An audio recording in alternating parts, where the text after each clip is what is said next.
So, you have a movie for me? Yes, sir, I do. It's called Pathaan. Oh, so a life story of your friend Pathaan? Hey, let's ruin it with a romantic track and a bunch of songs like we do with this thing. Well, actually, this is a movie about an Indian spy named Pathaan. And I was thinking we bring in SRK for the role into our own, get this, YRM spy universe. SRK and the cinematic universe? Oh, this is gonna make so much money. It sure will, sir. And I packed it with a bunch of action sequences and explosions, too. Action, huh? Is it gonna be fun to watch? It's gonna be like I hate everybody who knows physics and want to see them cry.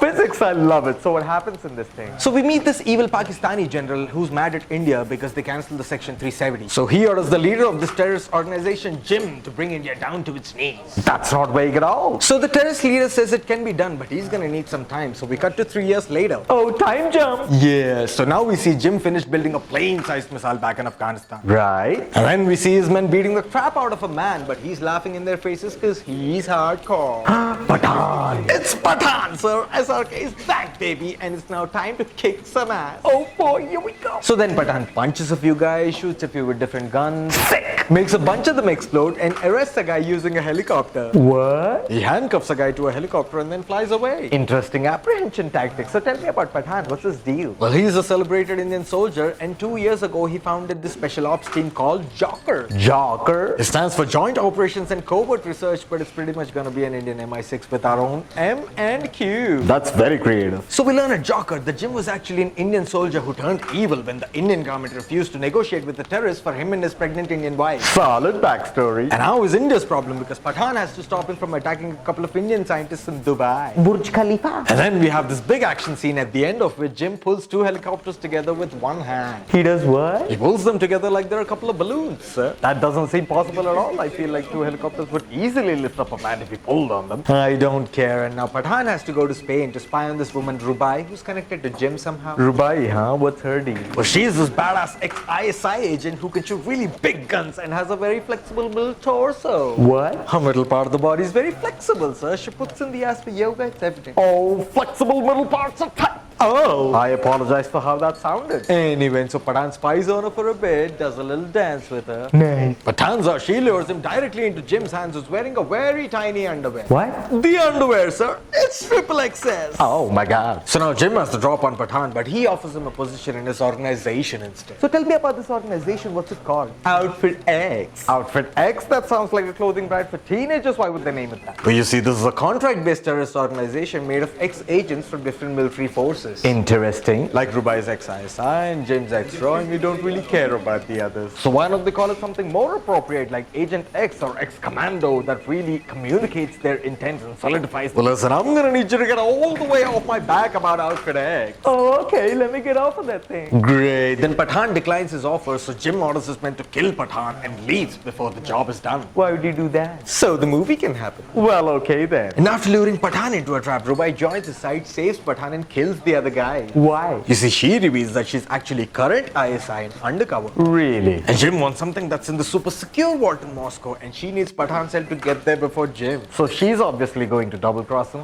What? No. I feel like she's gonna double cross him. Hey, shut up. So then we reach Moscow to open this vault with a crazy elaborate plan in which they're Batman. What? And then they get into the vault, at which point, get this. She double crosses him? She double crosses him. Was that supposed to be a big twist? It could be, I don't know. So wait, when she killed Jim's guys previously to save Pathaan, was she still on the side? Oh.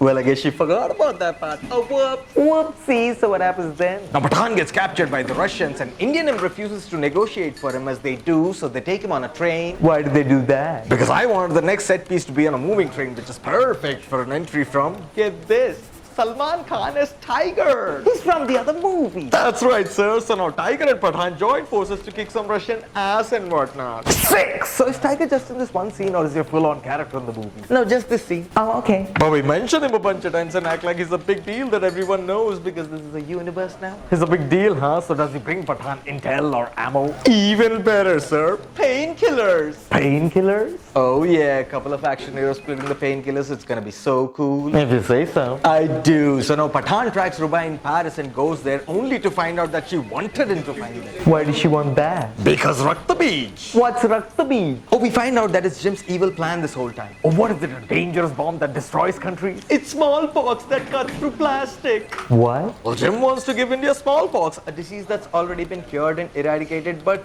he's mutated it a bit, so they're gonna see some damage. But that's a placeholder, right? And later you can come up with something better? No. Oh, okay. So now, because of reasons, Rubai suddenly wants to stop Jim. So she says she's sorry and then asks for Pathaan's help. He refuses, right? He trusts her again and teams up with her. She betrayed him and left him for capture during their last interaction. Why would he trust her again? Oh, did I not mention? She's very attractive. Oh, she's attractive. That makes sense. It does. And after a bunch of explosions and gunfire, Rubai does some ice skating at 100 kmph. What? We reach the climax of the film where India has 24 hours to give back Kashmir or Jim and the evil general destroy Delhi. Oh no! An Indian M died because of Jim too. So then we get to see Pathaan's pissed face. Oh boy! So we learned that the plane-sized missile that Jim was building at the start of the movie, that was actually to send the smallpox orb to Delhi. What? How big is this orb? It's about the size of a melon. So why does Jim need a plane-sized missile to send this thing? Because it's gonna look cool in the trailer when we turn on the thruster. Oh, a very marketing strategy concerned, bad guy. That's what we're going with. And then Rubai and Pathaan attack Jim and Rubai opens the missile to find it empty. What? Where's the orb? It's already on a flight that is bound to Delhi with a timer. Then why did Jim build a missile for 3 years if he wasn't gonna use it? Unclear. And so now Jim grabs the detonator for the orb and flies away with the jet pack on his back. Flies, huh? Is it gonna be tough for Pathaan to catch him now? Actually, it's gonna be super easy. Barely an inconvenience. Oh, really? You see, there's another exactly similar jetpack right there for Pathaan, fueled up and ready to go. Oh, bad guys love buying novelty vehicles in pairs. They do, sir. So now Pathaan and Jim fly around for a bit and punch each other for an extended period of time before Pathaan grabs the detonator and saves the day. Oh, wow, wow, wow.